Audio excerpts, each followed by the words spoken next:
मध्य प्रदेश के 4 आदिवासी गरीबों के नाम से करोड़ों रुपए की जमीन रजिस्टर्ड है। 1000 एकड़ से भी ज्यादा उनके नाम पर रजिस्टर्ड है। वो लापता हैं, उनकी जान को खतरा है। उन चारों आदिवासियों की तलाश करने की बकायदा पुलिस प्रशासन से आवेदन किया गया है, मिन्नतें की गई हैं, इसको लेकर शिकायत की गई है। अनुसूचित जनजाति आयोग ने भी इसको लेकर मध्य प्रदेश के 5 जिला के कलेक्टरों को बकायदा लिखित नोटिस जारी किया था जवाब तलब करने को लेकर। लेकिन आज भी वो 4 गरीब और मजबूर आदिवासी जो शायद अरबपति हैं वो गायब हैं, जिनकी तलाश जारी है। अब आदिवासी संगठन भी मुखर हो गया है।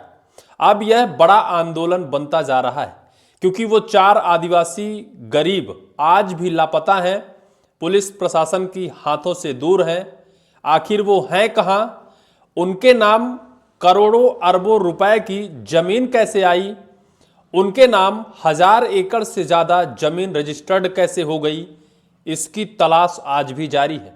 आखिर जो सरकारी योजनाओं पर आश्रित है, जो सरकार के मुफ्त के अनाज खाता है, जो किसी दूसरे के यहाँ मजदूरी करता है, उसके नाम पर 1000 एकड़ जमीन कैसे आ जाती है जिसकी कीमत अरबों रुपए में आंकी जा रही है।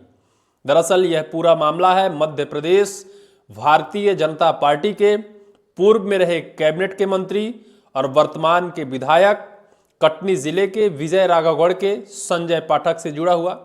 हालांकि उन्हें अरबपति विधायक के नाम से भी जाना जाता है, लेकिन वो हमेशा विवादों में रहे और उन्हीं विवादों में संजय पाठक एक बार फिर से बुरी तरह से फंसते नजर आ रहे हैं। दरअसल यह पूरा मामला है मध्य प्रदेश के ढिंढोरी जिले में 1135 एकड़ आदिवासी जमीन से जुड़ा हुआ।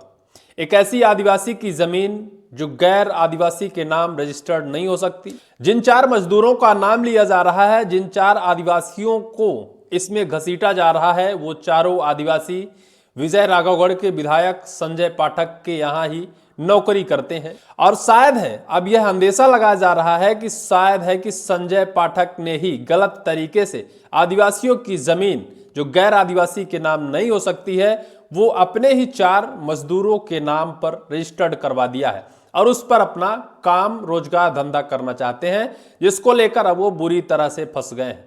दरअसल इसको लेकर जिस तरह से अनुसूचित जनजाति आयोग ने 15 सितंबर को मध्य प्रदेश के कटनी जिले, जबलपुर, डिंडोरी, उमरिया और वहीं सिवनी जिले के कलेक्टर को बकायदा नामजद नोटिस जारी कर दिया था।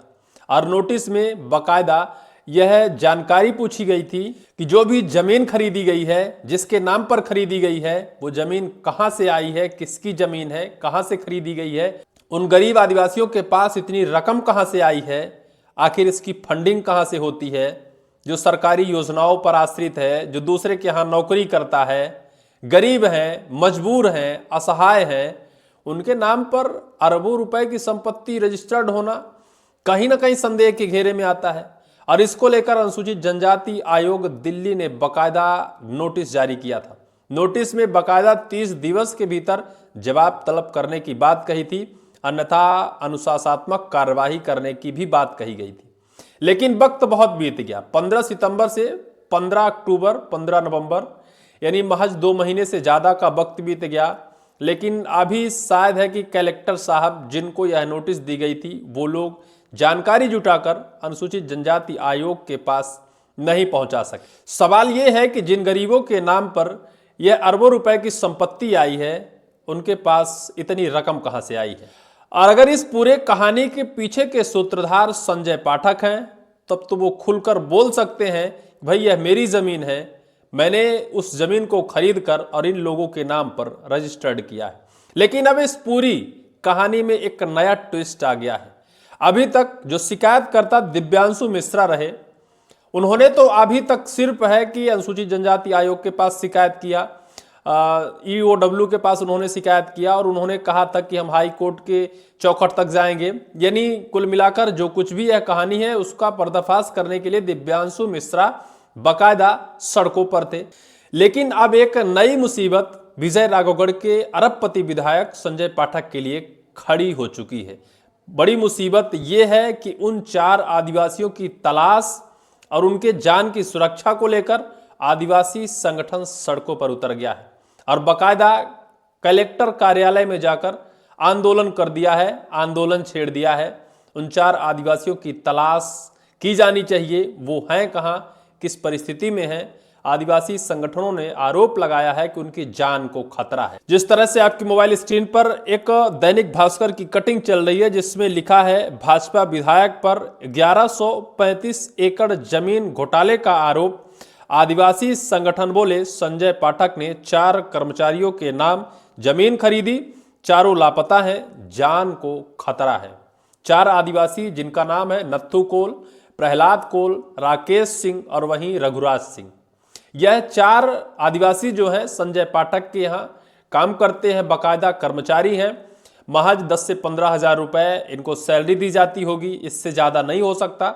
लेकिन इनके नाम पर 1135 एकड़ की बेनामी संपत्ति रजिस्टर्ड है, जिसको लेकर पूरी प्रशासनिक सिस्टम हलाकान है। और दूसरी तरफ है कि इनकी तलाश और इनके नाम पर आई 1135 एकड़ की जमीन की तलाश करने को लेकर आदिवासी संगठन मुखर हो गया है, सड़कों पर आ गया है, प्रशासन को चेतावनी दे दी है और कह दिया है कि बहुत जल्द अगर तलाश नहीं किया जाता है इसको लेकर बड़ा आंदोलन किया जाएगा। यही नहीं, उनके बैंक खातों की डिटेल भी निकलवाने की बात कही है। लेकिन अभी फिलहाल जो सबसे बड़ा मुद्दा है और सबसे बड़ा आरोप है विजय राघवगढ़ के विधायक संजय पाठक के ऊपर, जो 4 उनके कर्मचारी हैं वो कहाँ हैं, क्या वो सुरक्षित हैं, क्या उनके जानमाल के साथ कोई नुकसान तो नहीं हुआ है, कहीं उन्हें किडनैप तो नहीं किया गया है, कहीं उन्हें बंधक तो नहीं बनाया गया है। आदिवासी संगठनों ने आरोप लगाया है। वहीं गोंडवाना गणतंत्र पार्टी और आदिवासी संगठन मिलकर कटनी जिला कलेक्ट्रेट में हल्ला बोल कर दिया है, प्रशासन से मांग की है उनकी तलाश की जानी चाहिए, उनके बैंक डिटेल निकाले जाने चाहिए, बाकायदा ये पता लगाया जाना चाहिए कि उनके पास यह बेनामी संपत्ति आखिर आई कहां से है, इसका सूत्रधार कौन है और जो भी दोषी है उसके ऊपर कड़ी कार्रवाई की जानी चाहिए। क्योंकि वो गरीब मजबूर है, उनके पास खाने के लिए इतनी ज़्यादा संपत्ति नहीं है, सरकारी योजनाओं पर आश्रित हैं, फिर आखिर उनके नाम करोड़ों रुपए की संपत्ति कैसे रजिस्टर्ड हो जाती है। आदिवासी संगठन के इस आंदोलन से संजय पाठक की मुसीबत बढ़ गई है। देखना अत्यंत दिलचस्प होगा, क्या इस मामले में कोई बड़ा एक्शन, कोई बड़ी कार्रवाई, क्या उन 4 गरीब आदिवासियों की तलाश मध्य प्रदेश का या प्रशासनिक सिस्टम कर पाता है, या फिर संजय पाठक के पक्ष में ऐसे ही कलेक्टर साहब हीला हवाली करते रहेंगे और वो 4 गरीब मजबूर असहाय गरीब आदिवासी लापता रहेंगे। उनको ढूंढने के लिए 5-5 जिले के कलेक्टरों को भले लगाया गया हो, लेकिन ढूंढ नहीं पाएंगे। आपको इस पूरी वीडियो को लेकर क्या राय है, कमेंट सेक्शन पर कमेंट जरूर करिएगा।